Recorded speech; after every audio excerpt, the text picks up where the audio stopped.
এখনো মনে হচ্ছে নেতা কাকু আছে। আমার একটু ঠান্ডা জ্বরের কারণে গলা বসে গেছে। একটু কষ্ট হলেও শুনে নেবেন। এক ভাই লিখছে, মাসুম ভাই আপনার শরীরের অবস্থা কি? ইনশাআল্লাহ আগের চেয়ে একটু ভালো, আপডেট হচ্ছে। আমার উপস্থাপনা আপনার ভালো লাগে ভাই না? ওকে, থ্যাংক ইউ।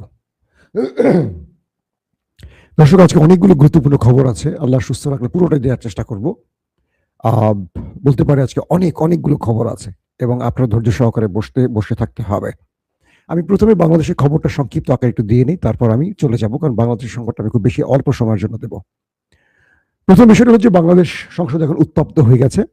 আজকেও দেখলাম বিরোধী দলের নেতার সাথে স্বরাষ্ট্রমন্ত্রীর বাকচিত হয়েছে, বাট ভদ্রচিত্তভাবেই হয়েছে। আবার গণভোট এবং জুলাই সনদ নিয়ে জামাতের 11 জোট, জামাত সহ যে 11 জোট, তারা আগামী শনিবার বায়তুল মোকাররম থেকে আন্দোলন শুরু করতে যাচ্ছে। অর্থাৎ বিএনপির হানিমুন পিরিয়ড শেষ। এবার জামাত মাঠে নামছে তার জোটকে নিয়ে। বলা হয়েছে বিক্ষোভ, সমাবেশ, মিছিল বায়তুল মোকাররম থেকে, এবং সেখান থেকে পরবর্তী নতুন করে কর্মসূচির ঘোষণা দেওয়া হবে। প্রশ্নটি হলো,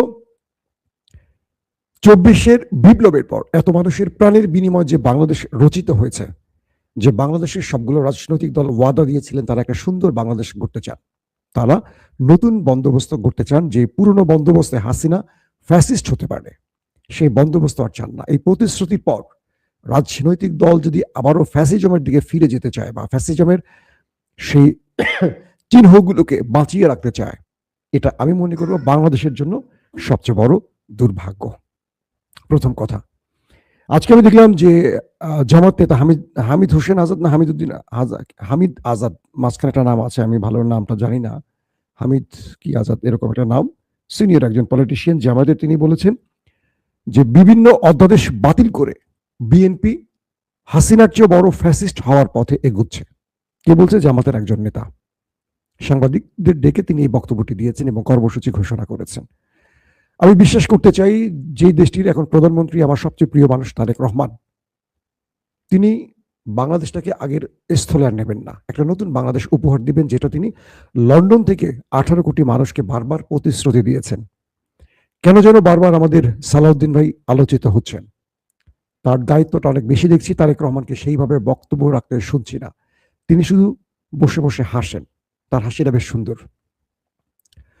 কিন্তু আমার কাছে অদৃশ্যভাবে কিছু জিনিস মনে হচ্ছে, আমি জানি না এটা সত্য কি মিথ্যা বা এটা কি হবে। বিএনপির উপর কারো দায় আছে, তো বিএনপি চাইছে যে তারা জুলাই সনদ গণভোটের পক্ষে থাকবে না। আমি জাস্ট একটা আইডিয়া দিচ্ছি আপনাদেরকে, সত্য না মিথ্যা জানি না, আমার রাজনৈতিক বিশ্লেষণ থেকে বলছি। কিন্তু বিএনপিও মনে মনে বা তারেক রহমানও মনে মনে চায় এটা হোক, কিন্তু যারা তাদেরকে ক্ষমতায় বসিয়েছে, সারপ্রাইজ গিফট করেছে, তারা চাচ্ছে বিএনপিটা না করুক। তাই তারা চাচ্ছে দেশে একটা আন্দোলন সৃষ্টি হোক, জামাত এটা নিয়ে চাপ সৃষ্টি করুক, এবং একটা টাইম পরে বিএনপিটা মেনে নেবে।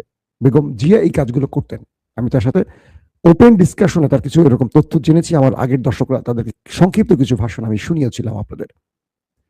তবে বিএনপির মধ্যে একটা বড় গ্রুপ আছে যারা সরাসরি ভারতের এজেন্ট হিসেবে কাজ করছে। তারেক রহমান তাদেরকে চিহ্নিত করেছেন। পর্দার অন্তরালে অনেক খবর আছে যেগুলো আমরা প্রকাশ করতে পারি না, জাতীয় নিরাপত্তার প্রয়োজনে, রাষ্ট্রের নিরাপত্তার প্রয়োজনে অনেক খেলা চলছে, বুঝছেন? তো সেখানে এখন পর্যন্ত আমার কাছে যে খবর আছে, তারেক রহমান পজিটিভ অবস্থানে আছেন, কিন্তু কিছু খেলা খেলছেন তিনি। কেন খেলছেন? তার উপরে চাপ আছে, কারণ তিনি দেশে এসেছিলেন যে চুক্তিগুলো বা যে শর্তগুলোর উপরে, তাদের কিছু দায় শোধ করতে হবে তাকে, তো তাকে একটু সময় দিয়ে সেই কাজগুলো করতে হবে। বাট তিনি চাইছেন বাংলাদেশে কিছু হোক, আর যদি সেটা না হয়, আমার ধারণা ভুল হয়, আমি মনে করব বিএনপির জন্য আর এই সময়টি, অর্থাৎ ক্ষমতার এই সময়টি হবে সবচেয়ে দুঃখজনক। কারণ যে বিএনপি বাংলাদেশের সবচেয়ে জনপ্রিয় দল, সেই বিএনপি শেখ হাসিনার পদাঙ্ক অনুসরণ করলে তার পরিণতি শেখ হাসিনার চেয়েও খারাপ হবে। লিখে রাখেন কাগজে, আজকেই লিখে রাখেন। শেখ হাসিনার সময় কথাগুলো আমরা বলতাম, তাই হয়েছে শেখ হাসিনার আগে আর পরে। তো কিছু কথা শুনতে হবে। হাইব্রিড নেতাদের, হাইব্রিড সাংবাদিকদের, হাইব্রিড বুদ্ধিজীবীদের কথা শোনা যাবে না। যারা হঠাৎ করে বিএনপি হয়ে গেছে, তারা অনেক পরীক্ষিত লোক, তাদের কথা শুনতে হবে। যদি বাংলাদেশে জুলাই সনদ বাস্তবায়িত না হয়, গণভোটের রায় ভুলণ্ঠিত হয়, মনে রাখবেন বিএনপিকে সবচেয়ে করুণ পরিণতি ভোগ করতে হবে। আর যদি আমি যেটা বলেছি তারেক রহমান সেই পলিসিটি আগান, অর্থাৎ তিনি চাচ্ছেন অদৃশ্য শক্তিকে খুশি করতে, যে বিএনপিটার বিপক্ষে, কিন্তু বিরোধী দল এবং জনগণের চাপে পড়ে বিএনপিকে করতে হয়েছে। যদি বিএনপি এই খেলাটা খেলে থাকে, আলহামদুলিল্লাহ, আমি চাই বিএনপি কাজটা করুক। তো অবশেষে জামাত আন্দোলনে নামছে। এই নতুন সরকারের, অর্থাৎ বিপ্লবের পর যে নতুন সরকার গঠিত হয়েছে, সেই সরকারের বিরুদ্ধে বিরোধী দলের প্রথম আন্দোলন শুরু হচ্ছে আগামী শনিবার বিকেল 4টা থেকে বায়তুল মোকাররমে। আমরা দেখতে চাই কি ঘটে বাংলাদেশে। দর্শক, চলেন আমরা চলে যাচ্ছি আন্তর্জাতিক খবরে, যেটার জন্য আপনারা বসে আছেন। ডোনাল্ড ট্রাম্পের বক্তব্যটা শুনেছি, 25 মিনিটের বক্তব্যটা, 23 থেকে 25 মিনিট ধারণা করছি। তার বক্তব্যে তিনি ইরানকে খুব ভয়ঙ্কর কিছু হুমকি দিয়েছেন। আপনাকে শুনছেন তো ক্লিয়ার না? একদম কোনো সাউন্ডের প্রবলেম হচ্ছে না? তো তিনি সরাসরি হুমকি দিয়েছেন কিভাবে? Back to the stone age, back to the stone age, পাথরের যুগে ফিরে যাও। ইরানকে বলেছে মার্কিন যুক্তরাষ্ট্রের প্রেসিডেন্ট, যদি তুমি না থামো, হরমুজ খুলে না দাও, তোমার উপর এত ভয়ঙ্কর অ্যাটাক হবে যেটা তুমি কল্পনা করতে পারো নাই বা পারবা না, এবং তোমাকে পাথরের যুগে পাঠানো হবে। পাথরের যুগ বুঝছেন তো? আগে ম্যাচও ছিল না, পাথর দিয়ে আগুন ধরাইতে হইতো। বন মানুষের যুগ, যেটাকে বলা হয়, মানে কি বলবো, এই টাইমটা হলো খ্রিস্টপূর্বের আগে। মানুষ যখন অধিকাংশ মানুষ যখন উলঙ্গ থাকতো, পৃথিবীর কিছু আবিষ্কার হয়নি। ইরানকে সেই যুগে পাঠিয়ে দেবে, অর্থাৎ ইরানের সকল প্রকল্প ধ্বংস হবে, শিক্ষা প্রতিষ্ঠান ধ্বংস হবে, বিদ্যুৎ প্ল্যান্ট ধ্বংস হবে, পানি প্ল্যান্ট ধ্বংস হবে, অর্থাৎ ইরানে কোনো আধুনিকতার কিচ্ছু থাকবে না। এত ম্যাসিভ অ্যাটাক হবে যেটাতে ইরান সেই পূর্বের পাথরের যুগে ফিরে যাবে।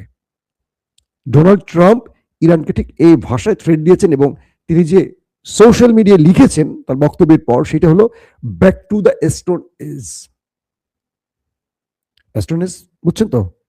পাথরের সময় পাঠিয়ে দেবে ইরানকে। যখন ডোনাল্ড ট্রাম্প এই অ্যাগ্রেসিভ বক্তব্য দিচ্ছেন এবং ইরানকে একটা ভয়ঙ্কর যুদ্ধের হুমকি দিচ্ছেন, ঠিক কয়েক মিনিট পর ইরান বড়সড় অ্যাটাক শুরু করে দিয়েছে আরব রাষ্ট্রে এবং তার বন্ধু বিবির দেশে। বিবি বুঝছেন তো? নেতানিয়াহুর আরেক নাম। বলা হচ্ছে ইরান এত ম্যাসিভ আকারে ড্রোন, মিসাইলে, মানে তার অ্যাটাক সাজিয়েছে, প্রেসিডেন্ট ট্রাম্পের বক্তব্যের জবাব ইরান তার অ্যাটাকের মাধ্যমে দিয়েছে। মিস্টার ট্রাম্প, আমি তোমাকে নো বলে দিলাম, তোমার এই হুমকি ধমকিতে আমি না, তুমি আমাকে গলাতে পারবে না। যেটা সিদ্ধান্ত আমি নিয়েছি সেটাই, আমার শর্ত মেনে তুমি যা করো করো। আমার শর্ত না মানে তুমি মানে আমাকে পাথরের যুগে পাঠাবা, নাকি তুমি তারও আগে পাঠাবা, সেটা পাঠাও। ইরানের এই অ্যাটাকে জর্দানে মার্কিন যে বেজ মোটামুটি লন্ড ভন্ড হয়ে গেছে, এবং কাতার, দুঃখিত, কুয়েত, দুবাই তো ব্যাপক হিট হয়েছে। ট্রাম্পের এই বক্তব্যের পর পৃথিবীব্যাপী বলা হচ্ছে 500 বিলিয়ন মার্কিন ডলার ডাউন হয়ে গেছে। এক বক্তব্যে 500 বিলিয়ন মার্কিন ডলার হাওয়া হয়ে গেছে। কত বড় মানে বক্তব্যে কি পরিমাণ ইফেক্ট পড়ে বুঝতে পারছেন? বলা হচ্ছে ইরানের 2-3 সপ্তাহের মধ্যেই মার্কিন যুক্তরাষ্ট্র এই বিশাল অ্যাটাকটি করতে যাচ্ছে। তার মানে হরমুজ খুলে ইরানকে সরে যেতে হবে। মূলত ইরানের কাছ থেকে একটি ফেস সেভিং চাচ্ছে ট্রাম্প, কিন্তু ইরান দিচ্ছে না। আপনাদেরকে আমি আজকেও খবর দিয়েছি যে যখন ইরানের একজন গুরুত্বপূর্ণ ব্যক্তি মার্কিন যুক্তরাষ্ট্রের সাথে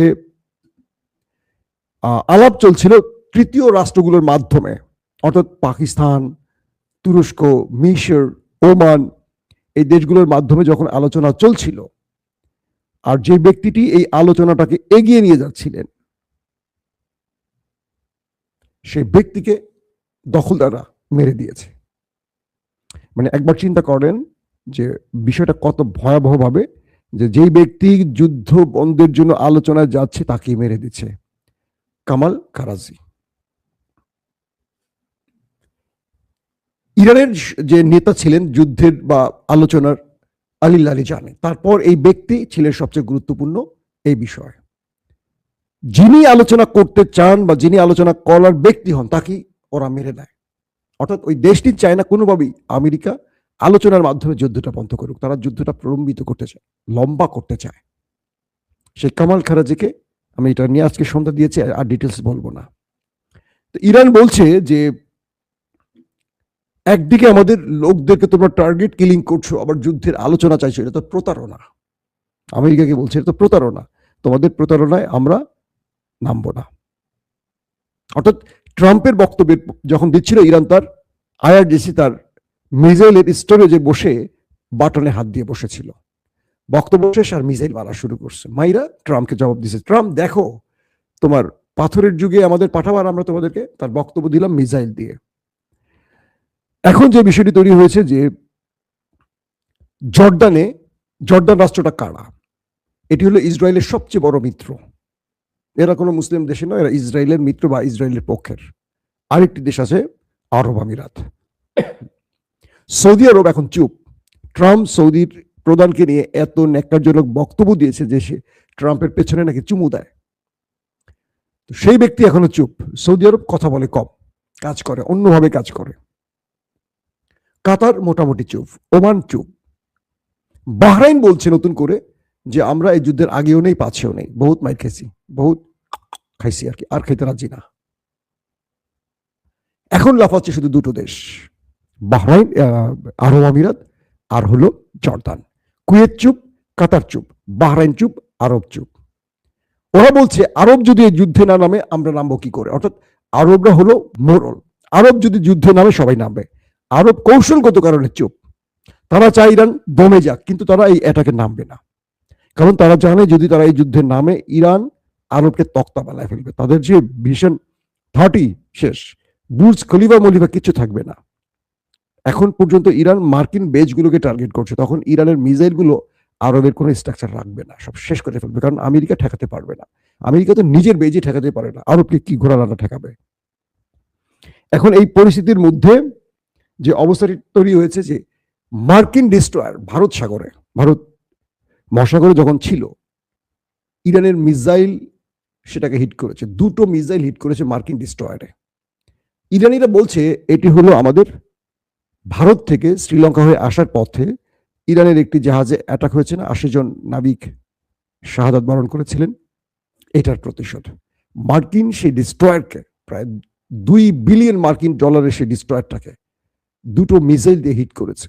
একটি ছিল হাইপারসনিক মিসাইল, আরেকটি ছিল ক্রুজ মিসাইল। দুটো 2 পয়েন্ট থেকে এসে রাডার সিস্টেমকে ফাঁকি দিয়ে হিট করে মোটামুটি বেশ কজনকে ওপারে পাঠিয়ে দিয়েছে। পাশাপাশি যুক্তরাষ্ট্রের যেই স্ট্রাইক গ্রুপ, মার্কিন যুক্তরাষ্ট্রের যে স্ট্রাইক গ্রুপ, তাদের উপর আজকে বেশি বাকরে ড্রোন অ্যাটাক চালিয়েছে ইরান, এবং সেখানেও প্রচুর হতাহতের খবর আসছে। ড্রোনের যে খেলা দেখাচ্ছে ইরান, ওরে বাপ রে বাপ, কঠিন খেলা দেখাচ্ছে এখন ইরানের ড্রোন। সৌদি আরবের মধ্যে কোথায় কোথায় পালিয়ে আছে খুঁজে বের করে ড্রোন সেখানে গিয়ে হিট করে চলে আসছে। মানে ইরানের কাছে এখন রিয়েল টাইম ইন্টেলিজেন্স বলি এত পারফেক্টলি আসে, মার্কিন কোন পাইলট কোথায় গিয়ে পালিয়ে আছে সেখানে ড্রোন গিয়ে তাকে মেরে দিয়ে আসছে। আমেরিকা মুখ খুলে বলছে না, পরাশক্তি তো লজ্জা কাউকে বলতে পারছে না, একদম মাইকটা দিচ্ছে ইরান, কিন্তু কঠিন ভাবে। ইরান যে দাবি করছে শত শত সেনা ওপারে, এটার এগেনস্টে আমেরিকা 13 জন 14 জন সংখ্যাটা প্রকাশ করে। এত এটাকে 13 জন 14 জন মারা যাবে এটা আপনি বিশ্বাস করেন? এটা সম্ভব? যেখানে বাংলাদেশিরাই তো এই যুদ্ধের কোনো অংশ না, বাংলাদেশের তো 3-4 জন মারা গেছে এই পর্যন্ত। এখন এই অবস্থার মধ্যে ফ্রান্স দুর্দান্ত একটি বক্তব্য দিয়েছে। ফ্রান্সের বক্তব্যটি আমার ভালো লেগেছে, সেটি হলো ম্যাক্রন, মিস্টার ইমানুয়েল ম্যাক্রন। তিনি বলছেন নিউক্লিয়ার, মানে যেই ট্রাম্প যে হুমকি দিচ্ছেন, নিউক্লিয়ার দিয়ে এই যুদ্ধের সমাধান হবে না। আমেরিকা যদি ইরানে নিউক্লিয়ার অ্যাটাক করতে চায় সমাধান হবে না। আবার আমেরিকা যে নিউক্লিয়ারের অভিযোগ তুলছে, ইরানের মধ্যে নিউক্লিয়ার নিয়ে যাবে, এটা করবে সেটা করবে, এটা আসলে সমাধান নয়। একটা তথ্য আপনাদের দিয়ে রাখি, এই আমেরিকা ইরাকের নিউক্লিয়ার আছে এই অভিযোগ তুলেছিল, আরো অনেক রকম অবৈধ রাসায়নিক বোমা আছে এরকম অভিযোগ তুলেছিল আমেরিকা। তারপর এই কথাটি বলেছিল কালকে ফ্রান্সের প্রধানমন্ত্রী, খুব দুর্দান্ত একটি কথা বলেছে। তিনি বলেছিলেন এই আমেরিকা ইরাকের বিরুদ্ধে আমাদের সবাইকে ডেকে এনে যুদ্ধ করেছিল, কারণ ইরাকে নিউক্লিয়ার আছে, ভয়ঙ্কর রাসায়নিক এটা সেটা আছে। আমরা সবাই মানে সুসুর করে চলে এসেছি ট্রাম্পের ডাকে ইরাকে লড়াই করতে। দিন শেষে আমরা জানলাম যে ইরাকের কাছে কিছুই নেই, কিন্তু ইরাকটা ধ্বংস হয়ে গেল, লাখো মানুষ প্রাণ হারালো। তিনি বলছেন, ফ্রান্স প্রধানমন্ত্রী, যে আমরা এই ভুলটি আর করতে চাই না, আমরা আমেরিকাকে ঘাঁটি ব্যবহার করতে দেব না, স্পেনে মার্কিন ঘাঁটি বন্ধ, আমার আকাশ আমার জমিন ওদের জন্য নিষিদ্ধ করে দিলাম। একইভাবে Switzerland, Poland, France, German, Britain, তারা সবাই আমেরিকাকে অসহযোগিতার ঘোষণা দিল এবং বলল তাদের দেশ থেকে কোনো আক্রমণ করতে দেবে না ইরানে এই ইউরোপের মোড়ল রাষ্ট্রগুলো। তো চিন্তা করেন, ম্যাক্রন বলছেন যে যে ইরানের ইউরেনিয়াম নিয়ে বা নিউক্লিয়ার নিয়ে এত আলোচনা বা যুদ্ধ শুরু, এটা তো যুদ্ধ দিয়ে নিউক্লিয়ারের আলোচনা নয়, এটি হবে টেবিলে বসে। ট্রাম্প অসুস্থ হয়ে তিনি এই কাজগুলো করছেন। কে বলছে? ফ্রান্স প্রধানমন্ত্রী ইমানুয়েল ম্যাক্রন। বুঝছেন? তিনি বলছেন হরমুজ শক্তি দিয়ে খোলা যাবে না, মার্কিন যুক্তরাষ্ট্র শক্তি প্রয়োগ করছে, এইভাবে হরমুজ প্রণালী খোলা যাবে না। এটিও আলোচনার মাধ্যমে খুলতে হবে, যে ইরানের কাছে আলোচনাগুলো তুলতে হবে এবং ইরানের দাবি মেনে নিয়ে আপনি শক্তি প্রয়োগ করবেন, যুদ্ধ প্রলম্বিত করবেন, দীর্ঘ করবেন, পুরো পৃথিবী সংকটে পড়ে গেছে, লকডাউনে পড়ে গেছে। স্রেফ বাংলাদেশের মতো দেশ দেখেন কি অবস্থা, গাড়ির তেল পাওয়া যায় না। ঢাকা শহরে দেখলাম, কোথায় কোথায় দেখলাম মানুষ দীর্ঘ সময় দাঁড়িয়ে থেকে একজন মানুষ স্টক করে বা সেখানে মারা গেছে। আমি নিজের পার্সোনাল অভিজ্ঞতা বলি, আমি এখন কোন লং ডিস্টেন্সে কোনো দূরে যেতে পারছি না, আমার গ্যাস তেল দুটো শেষ, যেতটুকু ট্যাঙ্কিতে ছিল সীমিত, ফ্যামিলির কাজে শুধু ব্যবহার হচ্ছে, বাচ্চাদের স্কুলের জন্য ব্যবহার হচ্ছে। বুঝতে পারছেন? অনেক গুরুত্বপূর্ণ কাজ আটকে বসে আছে, গাড়ির তেল গ্যাস নিতে পারছি না, ড্রাইভার বসে বসে মশা মারছে, কি করবে, ডিউটি কমে গেছে তার, কিন্তু মাঝখান দিয়ে তো আমার 12টা বাজতেছে। তো এত দূরে বাংলাদেশের যদি এই পরিস্থিতি হয়, পৃথিবীর কি অবস্থা বলছেন? এবং বিভিন্ন সূত্র বলছে বাংলাদেশ সবার আগে তেল সংকটে পড়বে সবচেয়ে বেশি, এমন হবে যে বাংলাদেশে কোনো তেল থাকবে না। বাংলাদেশ একটা ভয়ঙ্কর দিকে যাবে আগামী 1 মাস যদি লং টাইম এই যুদ্ধটা চলে, যত বড় কথাই বলো। কারণ ইরান ইতিমধ্যে বাংলাদেশের ব্যাপারে অসন্তুষ্টি জানিয়েছে, বাংলাদেশ সরকারের বক্তব্যটি ইরানের ভালো লাগেনি। তো এই অবস্থার মধ্যে তিনি বলছেন ট্রাম্প একটু বেশি কথা বলেন, বাচাল। কি বলেন? কে বলছেন? ম্যাক্রন। তিনি কি বলেন তিনি নিজেও জানেন না, তার মধ্যে ম্যানার নেই। ট্রাম্পকে আগে ম্যানার শিখতে হবে। একটি এত বড় রাষ্ট্রের প্রেসিডেন্টকে বলছেন ফ্রান্স প্রেসিডেন্ট, তার মধ্যে কোনো ম্যানার নেই, তাকে ম্যানার শিখতে হবে। তার মানে কি আমরা একটা জিনিস বুঝে গেছি যে মোটামুটি ইউরোপ ট্রাম্পের পাশে আর নেই। এখন ট্রাম্প হাঙ্কি পাঙ্কি যত কিছুই করুক, ইরান ছাড় দিবে না। এখন ট্রাম্প আসলে 2-3 সপ্তাহ পর কি করবে ইরানে, ধারণা করা হচ্ছে তিনি ফেস সেভিং না পেলে, আল্লাহ জানে, এ তো মাথা অর্ধেক না, পুরোটাই অর্ধেক বললে তো ভুল হবে, অর্ধেক চেয়ে বেশি খারাপ তার মাথা, কেন নিউক্লিয়ার অ্যাটাকে চলে যায় কিনা।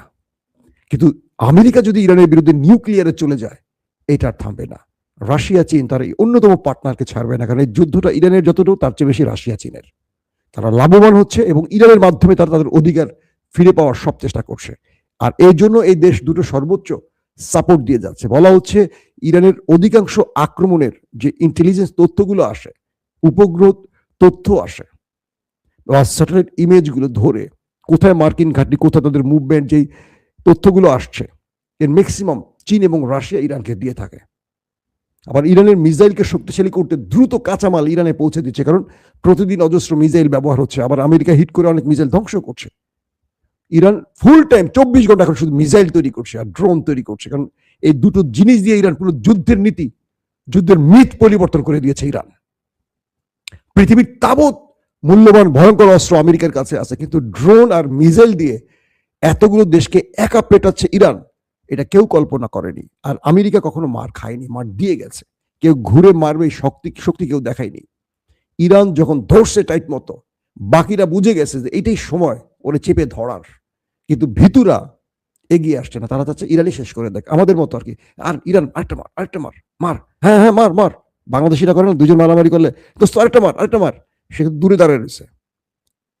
তো আমরা মুসলিম দেশগুলো অপেক্ষায় আছে ইরান কিছু একটা করুক। ধরুন সৌদি আরবে একটা ভিডিও দেখলাম, মার্কিন টার্গেটে হিট করেছে ইরান, মিসাইল মেরেছে, অনেক সেনা ধূপধাপ করে সেখানে পড়ে গেল, অক্কা গেল, উপরে গেল, আগুন জ্বলছে মার্কিন ঘাঁটিতে।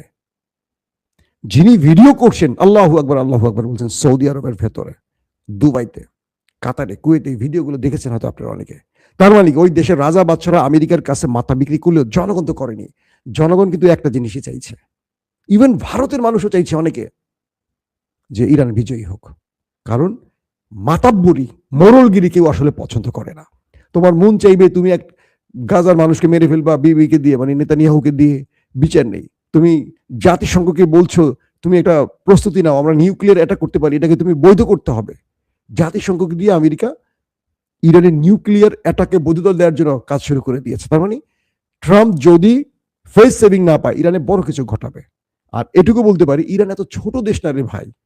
আপনারা ইরানের সম্পর্কিত ম্যাপটা দেখবেন, বিশাল দেশ। ইরানে অ্যাটাক করে ইরানকে কবজা করা বা ইরানকে দুর্বল করা এত সহজ হবে না ট্রাম্পের জন্য। 11,000 অ্যাটাক তো গতকালকেই বলছি। সামনের দিনগুলোতে ট্রাম্প আরো বেশি আক্রান্ত হবে, শুধু হবে তা না, পুরো আরবের মধ্যে অনেক বড় আক্রমণ ইরান করে বসবে। আর ইসরায়েল তো একটা ছোট্ট দেশ, 1 কোটি মানুষ থাকে বোধহয়।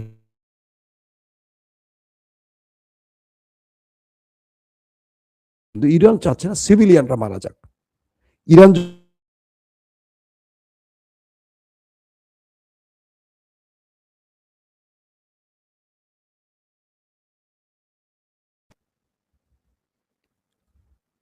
ইরান তখন চোখ বন্ধ করে মার শুরু করবে, তখন আর বুর্জ খলিফা দেখবে না, মার্কিন বেজ দেখবে না।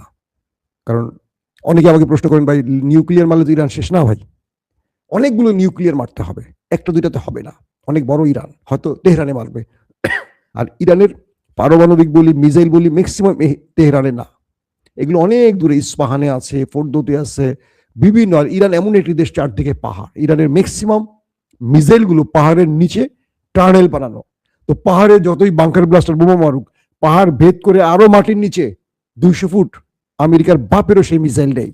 তো ওরা মারছে, কিন্তু ইরান তার ম্যাক্সিমাম মিসাইল বা ড্রোন স্টোরেজ গুলো পাহাড়ের নিচে তৈরি করেছে, পাহাড়ের মধ্যে পথ করে আরো নিচে করেছে, এবং প্রতিনিয়ত তৈরি হচ্ছে। রাশিয়া চীন রসদ দিচ্ছে, ইরান বানাচ্ছে ফুল টাইম। তো বিষয়টা হলো, ইরানে যদি নিউক্লিয়ার অ্যাটাক হয়, এটি আরো অনেকগুলো দেশে ছড়িয়ে পড়বে। কারণ ইরানকে ধারণা করা হচ্ছে তারা নিউক্লিয়ার বানিয়ে ফেলেছে। এখন হয়তো আমেরিকা এটি দিয়ে ইরানের আদৌ বানিয়েছে কিনা এটা টেস্ট করার চেষ্টা করছে, হতে পারে। তবে ট্রাম্পের উপর কারো বিশ্বাস নেই। ইমানুয়েল ম্যাক্রন যেটা বলছেন, তিনি বেশি কথা বলেন, যেটা তার বলা উচিত না। বিদায় নিচ্ছি আজকের মতো। প্রত্যেকে ভালো থাকবেন। আল্লাহ হাফিজ।